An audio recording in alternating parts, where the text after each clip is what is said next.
North China Herald begins publication in 1850, 3 years ahead of the coming of the Taiping rebels to the Yangtze region.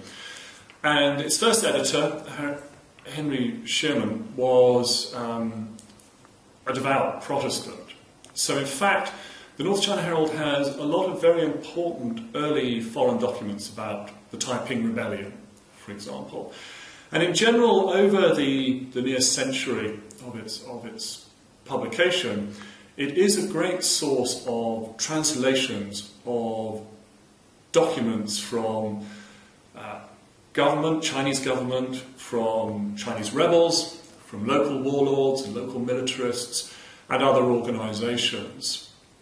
The missionaries in Shanghai in 1853, 54, 55 were busy translating important Taiping documents, for example, and we've long known that the North China Herald was an important source of these.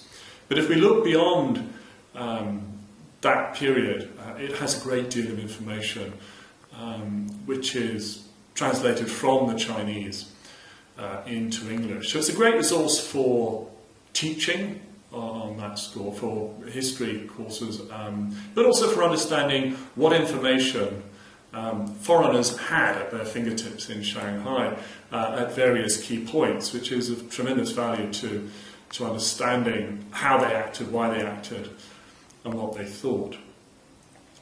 Its politics and its character shifts subtly over time. After its initial enthusiasm for the Taiping, like most foreigners, it grew less enamoured of the rebels.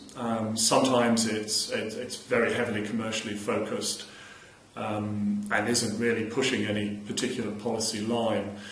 It is at times very hostile to Chinese government in the mid-1920s, for example. So there it's very hostile to the Chinese Revolution of the mid-1920s and the new nationalist regime. So reading it at that point, you can get a sense of how a very important body of foreign opinion is reacting to Chinese nationalism. But always you do get a lot of important empirical detail about events which are unfolding, which is probably impossible to find anywhere else in such an easy form. Those letters from Nanning, the letter from Wuhu, will tell you things that perhaps no longer are recorded very easily.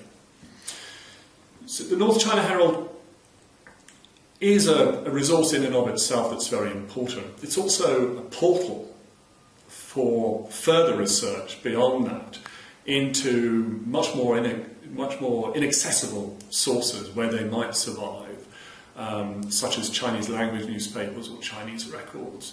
So it really ought to be a first port of call, as well as a major resource for understanding particular episodes or events or trains of thought or individuals and their lives and their thinking whilst they're working in China.